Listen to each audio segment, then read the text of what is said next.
Ceci est un livre audio autogénéré par Google. Échec scolaire, une autre histoire possible. Le coaching au service des jeunes en difficulté. Dina Scherer. Échec scolaire, une autre histoire possible. Le coaching au service des jeunes en difficulté. Préface 2. Stéphane Hessel. L'Harmattan. Copyright L'Harmattan, 2011. 5 à 7 rue de l'École Polytechnique, 75 005 Paris. http://www.librairieharmattan.com. Diffusion.harmattan@wanadoo.fr. harmattan@wanadoo.fr. ISBN 978-2-296-56-598-2. EAN 9 782 296 565 982. La jeunesse est la saison des promptes soudures et des cicatrisations rapides. Victor Hugo. Je dédie ce livre à la jeunesse.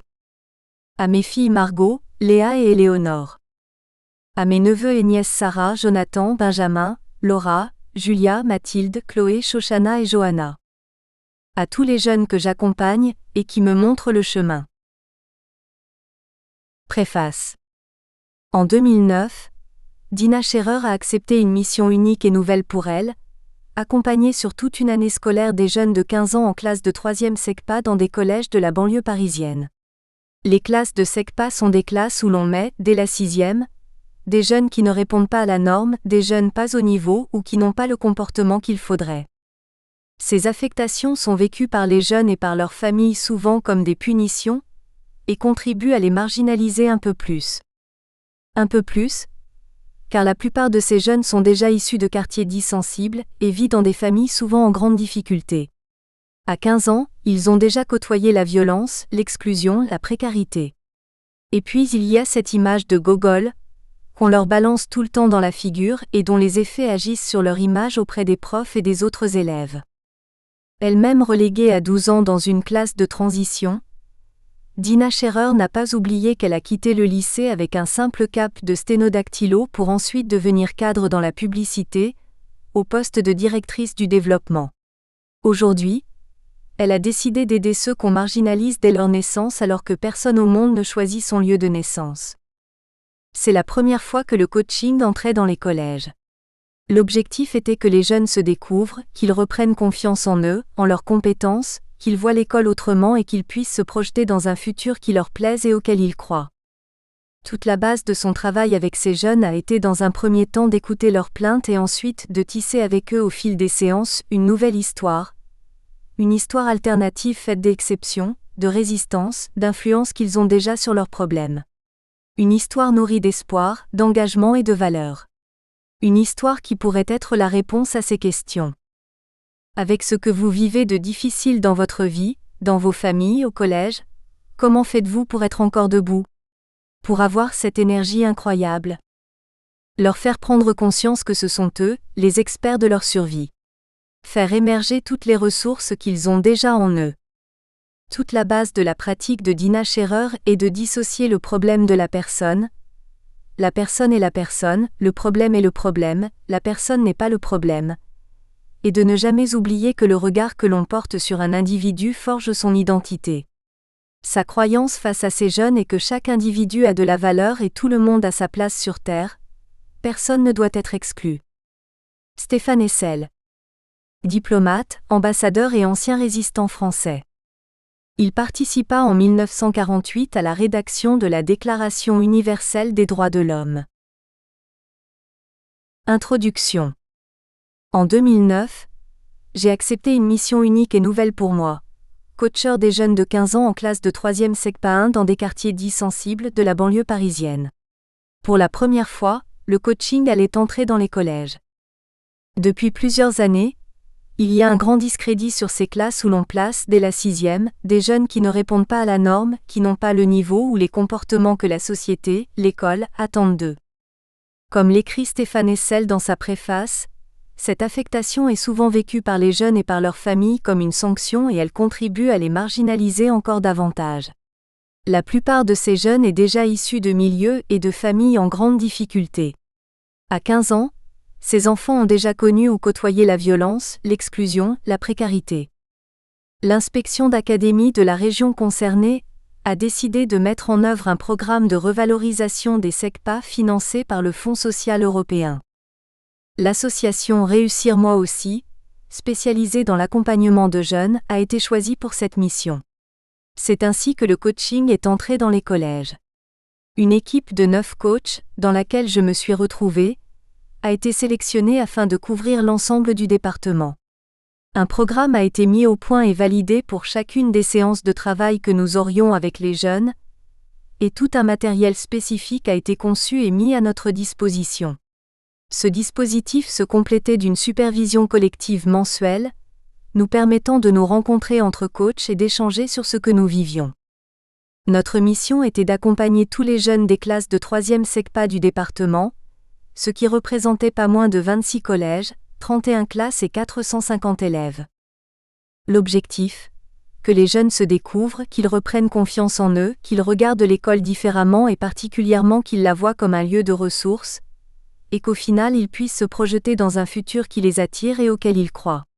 Le futur immédiat étant aussi pour eux leur orientation professionnelle parfois choisie mais le plus souvent, subie.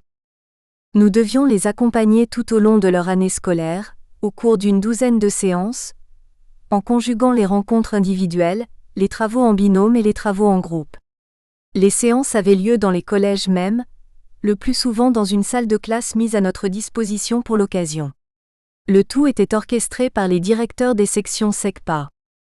Tout semblait donc réglé comme du papier à musique. Cependant, le premier problème que nous rencontrerions serait que, décidé en haut lieu, le programme était imposé à tous les collèges du département. Or, les directeurs des établissements concernés n'étaient pas tous favorables à l'expérience. Certains auraient préféré que l'argent dévolu au coaching serve directement à leurs établissements, qui manquent cruellement de moyens. De ce fait, nous ne serions pas accueillis partout à bras ouverts. Pour une autre raison, les professeurs ou les conseillers d'orientation nous verraient aussi parfois arriver d'un mauvais œil. Au-delà de l'aspect financier que je viens d'évoquer, ceux-ci verraient notre mission comme un empiètement et une mise en question de leurs compétences. Qui sont ces coachs qui se proposent de jeter un nouveau regard sur nos jeunes ? Comme si nous n'étions pas capables de le faire nous-mêmes. Mais pour le moment, alors que l'expérience se préparait, je n'en étais pas encore là. Les choses se présentaient mal pour moi.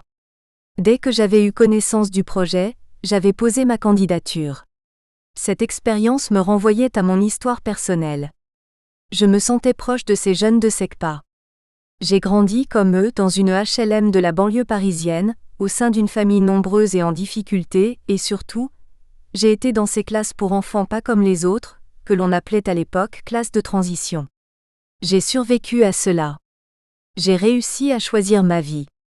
Je pouvais donc incarner pour ces jeunes la possibilité que nous avons tous de nous en sortir, et j'étais persuadée d'avoir la bonne posture pour y parvenir.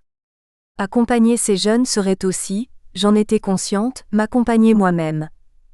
Réparer en même temps qu'ils le feraient pour eux-mêmes une partie de mon histoire personnelle qui n'était pas si éloignée que cela de la leur. Mais voilà. Le responsable de l'association rejetait ma candidature au motif que j'habitais trop loin des établissements concernés. Il est vrai que l'aller et le retour représenteraient pas moins de 3 heures de transport chaque jour. Je n'en avais cure. Je savais que je pouvais le faire et que je le ferais. Je sentais que cette mission était pour moi, et je me suis accrochée. J'ai relancé le responsable de l'association jusqu'à ce dimanche, veille du début du programme, où l'imprévu a joué en ma faveur. Au dernier moment, l'un des coachs s'est désisté. Ma grande aventure allait pouvoir commencer. L'équipe de coachs constituée pour cette intervention comprenait des profils très différents. Différences d'univers professionnel, de personnalité, de sensibilité, de pratique. En ce qui me concerne, issu du monde de l'entreprise où j'ai passé une vingtaine d'années, je me suis ensuite formée à l'accompagnement professionnel. On m'a attribué 3 collèges, 4 classes de 3e, soit 65 jeunes. J'ai réussi à imposer pour cette mission un protocole d'accompagnement totalement narratif. C'était la première fois que le coaching entrait dans les collèges, et c'était aussi la première fois que les pratiques narratives allaient s'appliquer en France, en milieu scolaire. Un SECPA, section enseignement général professionnel adapté. Première partie, les pratiques narratives. Les origines. Les pratiques narratives ont vu le jour en Australie, il y a un peu plus de 20 ans. Michael White, 1948 à 2008, thérapeute australien, et David Epstone, thérapeute néo-zélandais, en sont les deux chefs de file. Leur introduction en France est très récente. C'est une approche qui vient avant tout de l'accompagnement collectif. Elle a été mise au point par des travailleurs sociaux qui, dans leur travail quotidien, étaient confrontés à des populations en proie à diverses dépendances, à l'inceste, au viol, à la pédophilie ainsi qu'à des suicides. Ce n'est pas un hasard si cette approche est née en Australie. Ce continent a été l'objet d'une colonisation violente. La population d'origine y a été la victime d'un double génocide. La quasi-totalité des aborigènes a été éliminée physiquement, et dans ce qui restait des communautés, la pratique systématique a été d'enlever les enfants à leurs familles pour les placer chez des colons afin de les assimiler. Depuis lors, des problèmes dramatiques se sont développés au sein des communautés aborigènes, notamment l'alcoolisme, la violence, l'inceste. La déscolarisation fait aussi partie des maux de cette société et comme on peut s'en douter, elle n'arrange rien. Des psychologues et thérapeutes blancs ont été sollicités. Parmi eux, Michael White, qui s'est démarqué par une posture originale. Il a dit aux aborigènes : « On nous demande de vous aider à résoudre des problèmes que nous avons créés. C'est un peu compliqué pour nous. Nous ne connaissons rien à votre culture, à vos traditions. Donc, tout ce que nous pouvons faire pour vous aider est de vous demander de nous expliquer comment vous pensez le monde, et de rechercher dans votre culture et dans vos traditions, qui ont 50 000 ans, si par hasard il y a des solutions qui ont déjà été élaborées pour résoudre les problèmes de la communauté. Pour moi, le fondement même des pratiques narratives est là, dans cette posture modeste que Michael White adopte face aux aborigènes. C'est l'autre qui sait, qui est expert de sa vie. C'est l'autre, en nous parlant de ce qu'il vit, en répondant à notre invitation de nous aider à l'aider, qui va s'aider lui-même. Individu ou communauté, chacun possède en lui la ressource de développer les histoires qui le rendront plus fort. Ce que sont les pratiques narratives pour moi. Les pratiques narratives, pour moi, sont à la fois une représentation de l'être humain, une éthique de la relation à l'autre et une méthode d'intervention. Une représentation de l'être humain. Nous savons tous que les peuples se racontent des histoires qui forgent leur identité. Certaines de ces histoires sont directement constatables, dans les légendes qu'on se répétait ou qu'on chantait jadis, dans les textes qui structurent la vision du monde, ou à l'époque moderne, dans les manuels utilisés dans les classes par les enseignants. Qu'est-ce qu'être hébreu, chrétien, musulmane, français, russe ou chinois, marxiste, néolibéral ou écologiste, sinon se raccorder à une histoire qui explique le monde et comment s'y comporter ? Que l'identité se tisse d'histoire n'est pas seulement vrai pour un peuple ou une communauté. Comme l'a montré en France Boris Cyrulnik, c'est tout aussi vrai pour les individus. Chacun d'entre nous, plus ou moins consciemment, se raconte des histoires et ces histoires ont une conséquence déterminante sur la façon dont il vivra les événements qui affecteront sa vie. Selon la narrative, il convient de parler d'histoire au pluriel. Les individus ou les communautés qui survivent à une épreuve inouïe ont parfois dû changer l'histoire qu'ils se racontaient. Mais une nouvelle histoire ne s'achète pas en magasin, comme un autre disque à mettre sur le lecteur. Une nouvelle histoire n'est vraiment nôtre que si elle se raccorde à notre intimité la plus profonde, que si elle se tisse de ce qui est déjà en nous. La représentation que nous propose donc la narrative de l'être humain est celle d'un être multi-histoire. Il peut interpréter une histoire dominante, de même qu'on interprète une partition musicale ou un rôle. Mais en cas de besoin, il est capable, en fouillant dans ses expériences de vie, de constituer ou de faire ressurgir une nouvelle histoire qui sera vraiment sienne tout en lui offrant des choix et des stratégies plus pertinents. Vivre sa vie différemment, en accord avec ses valeurs et principes, est l'aboutissement de la démarche narrative. Une première conséquence de cette aptitude à produire des histoires différentes est que la personne peut être détachée du problème. Dans la représentation de l'être humain à laquelle nous invite la narrative, il y a ce principe clé selon lequel le problème est le problème, la personne est la personne n'est pas le problème. On touche ici déjà à l'éthique dont la narrative est porteuse. Une représentation donc de la personne comme étant multi-histoire, mais avec parmi ces histoires un récit qui prend davantage d'importance que les autres, que nous appelons l'histoire dominante. Nous avons tous des histoires dominantes que nous faisons vivre dans les différentes étapes de notre vie. Elles se construisent à partir de ce qui se raconte et de ce qui se dit de nous dans nos milieux d'origine, famille, communauté locale ou professionnelle, école, etc., et s'enrichissent de ce que nous vivons. Elles s'ancrent en nous au fil des années et finissent par prendre une place de plus en plus grande. Certaines de ces histoires peuvent nous aider à faire face à des situations difficiles. D'autres, inversement, peuvent nous empêcher d'avancer ou nous faire souffrir. Elles deviennent alors des histoires dominantes à problème, et c'est souvent ce qui amène nos clients à venir nous voir. Quand un client vient nous voir, il nous raconte souvent une histoire dominante à problème, par exemple « Je suis trop timide » ou « Je suis quelqu'un qui ne sait pas prendre de décision ». Il nous raconte son histoire comme si c'était à la fois la réalité et la fatalité. Je suis comme cela, autrement dit, je suis né comme cela, je ne peux pas être autrement.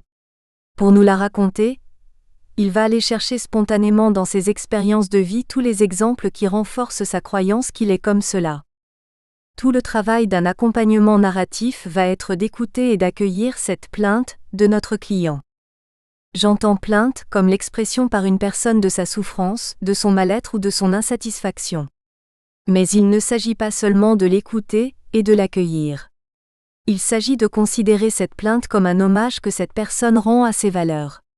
Car un problème est un problème quand ce qui est important pour la personne est étouffé. Il s'agit donc d'abord de reconnecter celle-ci avec ce qui a de la valeur pour elle dans la vie. Son histoire de problème prendra alors pour elle des allures de résistance, sa manière à elle de rester fidèle à ce qui lui est important. Ensuite, il s'agit de faire prendre conscience à notre client que l'histoire qu'il raconte ne prend pas autant de place que cela dans sa vie, et qu'il y a encore beaucoup d'espace pour d'autres histoires possibles pour lui.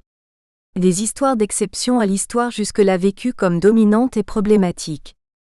L'inviter à aller puiser dans ses autres expériences de vie toutes les fois où le problème ne s'est pas manifesté, toutes les fois où il a eu de l'influence, voire le dessus sur le problème. Avec les exceptions va naître au fur et à mesure des séances une nouvelle histoire, que nous appelons une histoire préférée. En prenant de l'ampleur, cette histoire préférée viendra contrebalancer l'histoire du problème qui du coup perdra de plus en plus de son pouvoir sur la personne. Une éthique de la relation à l'autre. La narrative est une éthique car elle nous invite à avoir un regard positif. Nous espérons que vous avez apprécié cet aperçu. Pour continuer à écouter ce livre audio sur Google Play Livres, utilisez le lien dans la description de la vidéo.